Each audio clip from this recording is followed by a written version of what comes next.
बच्चों, आप सभी का संस्कृत कक्षा में स्वागत है। आज हम कक्षा 10वीं के स्पंदना पाठ्यपुस्तक के तृतीय पाठ स्वराष्ट्र गौरवम के बारे में चर्चा करेंगे। स्वराष्ट्र गौरवम, अपने राष्ट्र का गौरव, अपने राष्ट्र का सम्मान।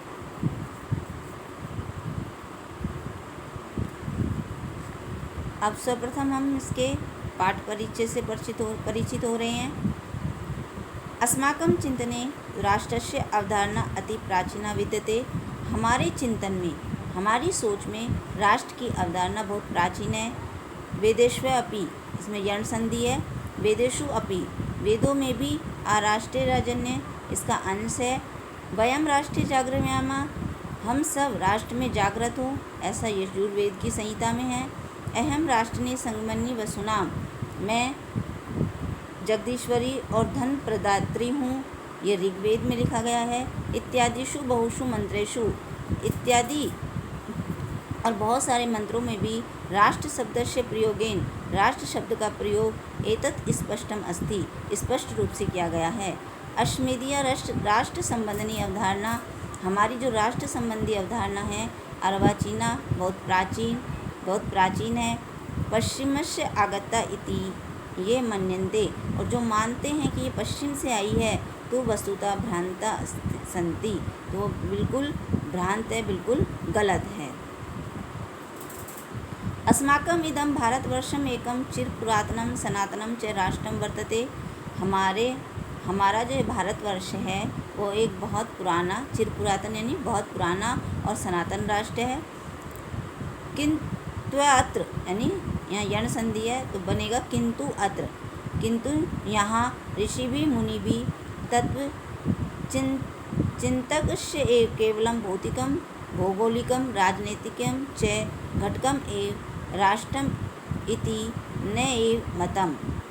किंतु यहाँ ऋषियों के द्वारा, मुनियों के द्वारा और तत्व चिंतकों के द्वारा केवल भौतिक, भौगोलिक और राजनीतिक घटक को ही राष्ट्र नहीं माना है। राष्ट्रम इति यत् उच्यते तत्र एकम चेतनम सांस्कृतिकम घटकम मतः, कि राष्ट्र वह कहलाता है, राष्ट्र उसे कहा जाता है जहाँ एक चेतन सांस्कृतिक घटक हो, यानी कि पूरा एक मत हो, एक परिवार जैसा हो, उसे राष्ट्र माना जाता है। वयमिदं राष्ट्रदेवं मन्यामहे, हम सब तो राष्ट्र को देव मानते हैं।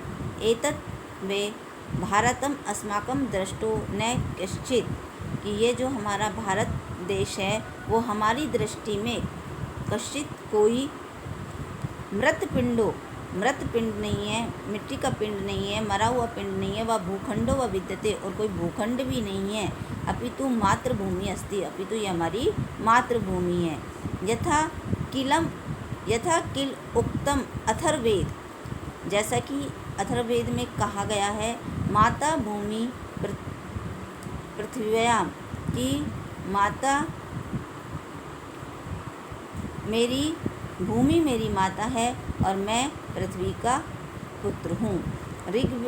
ऋग्वेदे अपि कथम अस्ति, और ऋग्वेद में भी कहा गया है, पृथ्वी माता द्युलोक पिता, कि पृथ्वी मेरी माता है, आकाश पिता है। मातृभूमि, पितृभूमि, पुण्यभूमि, धर्मभूमि, कर्मभूमि, देवभूमिश्च इत्येव विविधै रूपै अस्ति, कि जो हमारी भूमि है उसके विविध रूप है, हमारे राष्ट्र के विविध रूप है। इसे मातृभूमि, पितृभूमि, पुण्यभूमि, मातृभूमि कहा गया है, पितृभूमि कहा गया, पुण्यभूमि इसलिए कहा गया है कि इस धरती पर राम और कृष्ण जैसे भगवान ने जन्म लिया है, और यहाँ गंगा, जमुना और सरस्वती जैसी नदियाँ बहती है जो पूरे विश्व में किसी भी धरा पर नहीं बहती।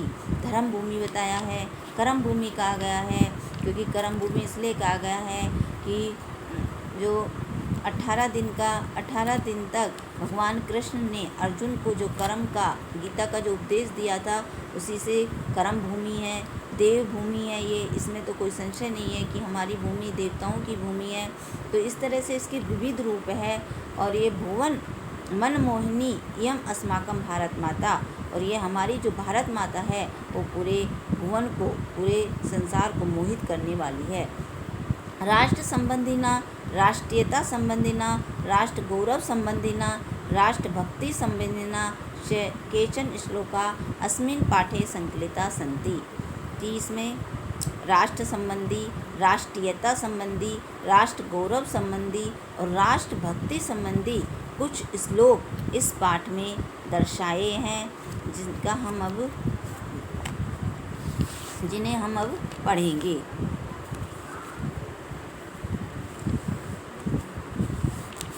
और वो अलग अलग पुराणों से लिए गए हैं। जैसे पहला श्लोक है विष्णु पुराण से। उत्तरम यत्र समुद्रस्य हिमाद्रस्य एव दक्षिणम वर्षम तद भारतम नाम भारती यत्र संतति। कि उत्तरम यत् समुद्रस्य, जो समुद्र के जो उत्तर में है, हिमाद्रस्य एव दक्षिणम, और हिमालय पर्वत के दक्षिण में है, वर्षम तद भारतम, उसका नाम भारत है, भारती यत्र संतति, और यहाँ रहने वाली संतानें, संतति माने संतानें, यहाँ रहने वाली संतानें भारतीय कहलाती है। दूसरा श्लोक बृहस्पति आगम से लिया गया है। श्लोक है हिमालयात् समारभ्य यावत् इंदु सरोवरम तव देव निर्मितम देशम हिंदुस्तानम प्रशस्ते। हिमालयात् समारभ्य, हिमालय पर्वत से आरंभ होकर, यावत इंदु सरोवरम, जहाँ तक हिंद महासागर है, तम निर्मितम देश, देवताओं द्वारा निर्मित इस देश को, हिंदुस्तानम प्रक्षते, यानी देव विद्वानों और मनीषियों के द्वारा हिंदुस्तान की संज्ञा दी गई है कि ये हिंदुस्तान कहलाता है। ये विष्णु पुराण से लिया गया है और विष्णु पुराण से का ये बहुत ही बढ़िया श्लोक है। गायन्ति देवा किल गीतकानि धन्यास्तु ते भारत भूमि भागे स्वर्ग अपवर्गा पदमार्ग भूते भवन्ति भूया पुरुषा सुरस्त्वा। गायन्ति देवा किल गीतकानि, यहाँ पर जहाँ देवताओं द्वारा गीत गाए जाते हैं। धन्यास्तु ते भारत भूमि भागे, भारत भूमि पर जन्म लेने वाले, धन्यास्तु वे धन्य हैं, कि वे जो लोग भारत भूमि पर जन्म लेते हैं वे धन्य हैं कि वहाँ देवताओं के द्वारा, स्वर्ग में भी देवताओं के द्वारा गीत गाए जाते हैं। स्वर्ग अपवर्गा पदमार्ग भूते, स्वर्ग और अपवर्गा यानी मोक्ष, स्वर्ग और मोक्ष का ये मार्ग है। भवन्ति भूया पुरुषा सुरत्वार, कि यहाँ देवता लोग भी दोबारा, यानी देवता लोग भी फिर से पुरुष होने की आशा रखते हैं, यानी इस धरती पर जन्म लेना चाहते हैं। वृद्ध आरण्य पुराण से लिया गया है ये श्लोक और ये बहुत ही महत्वपूर्ण श्लोक है। संप्राप्य भारते जन्म सत्कर्मेषु परांगमुखा पीयूष कलशम हित्वा विश्वभाण्डम उपाश्रिता।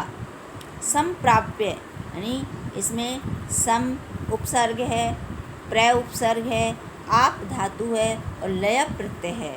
तो संप्राप्य भारते जन्म, यानी कि भारत में जन्म प्राप्त करके भी सत्कर्मेषु परांगमुखा, जो सत्कर्मों से, अच्छे कर्मों से विमुख है, विपरीत है। पीयूष कलशम हित्वा, तो बच्चों वो पीयूष कलशम यानी कि अमृत के समान, अमृत के कलश को, हित्वा यानी कि त्याग कर, विश्वभाण्डम उपाश्रिता, जहर के बर्तन को का आश्रय ले रहे हैं कि वो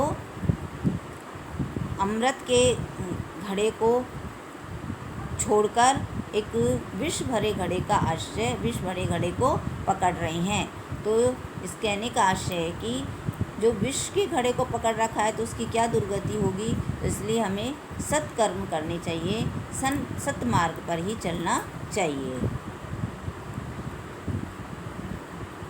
मनुस्मृति से लिया गया है ये श्लोक। ये बहुत ही पुराना श्लोक है।